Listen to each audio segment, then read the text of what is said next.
Vamos para o nosso texto de número 5.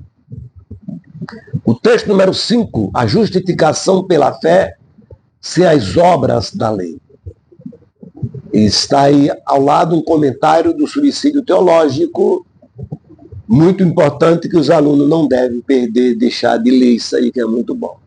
Então, no capítulo 2, versículo 15 ao 18, ainda mostra que o apóstolo Paulo, como homem de Deus que sempre foi, ele era convicto e tinha decisões convictas, e era natural em suas afirmações quando ele dizia de uma vez por toda a diferença entre a lei e o evangelho no que concerne a salvação. Ele falava, independente da operação divina no apóstolo Paulo, para expor doutrinas capitais do evangelho, o sangue hebreu que lhe corria nas veias, isso é muito bom, aliado à sua vasta cultura hebraica e greco-romana, resultou sua personalidade forte, marcante, arrebatadora e decidida, como diz o saudoso pastor José Apolônio.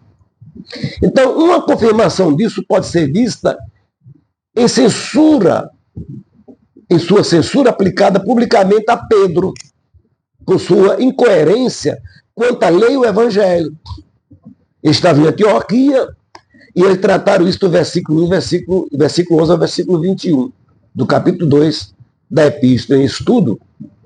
Então, a mudança de tratamento pessoal, evidente no capítulo 3, versículo 1, mostra que Paulo, até ali, está referindo-se a Pedro e aos seus circunstantes. No versículo 15 a versículo 18 do capítulo 2 da Epístola aos Gálatas, evidenciam que, em se tratando de salvação, não existe meio termo. Ou somos salvos por Cristo, que pode salvar totalmente os que por ele se chegam a Deus, ou não somos salvos por nenhum meio, nem mesmo pela lei.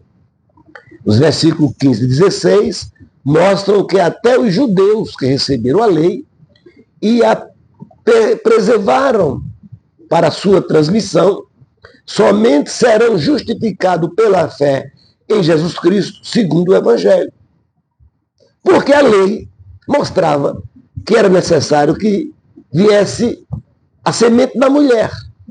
Eles não podiam rejeitar a lei como rejeitaram, ou melhor, a Cristo como rejeitaram, se a própria lei autenticava a vinda de Cristo para nascer nesse mundo. Então, vejamos aqui quão sério é o assunto.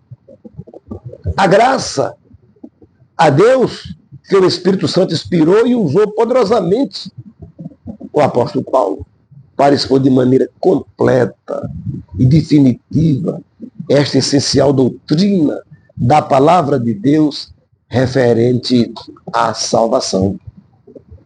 Há muitas polêmicas, né, sobre predestinação e tal, e eu fui participar de um fórum, de um simpósio, né, que era a predestinação, era o tema, e 3 pastores foram convidados comigo era o terceiro, e na hora lá fizeram a explanação e eu fiquei por último. E os 3 falaram sobre Calvino, o que Calvino falou e tal, e rebateu com Armínio. Eu tenho ali comentário bíblico arminiano, mas pouco, sempre estou lendo, só para refrescar a mente. O outro falou também Armínio, um defendeu Calvino, outro defendeu Armínio. E eu fiquei aonde? E quando chegou a minha vez, eu pedi permissão e disse que nós vamos falar sobre a predestinação falada pelo apóstolo Paulo. Aí não teve como ninguém escapar, porque às vezes a gente fica se gladiando um com o outro e esquece que a Bíblia, ela sempre foi e sempre será a arma final de todos os embates que concerne a busca pela salvação.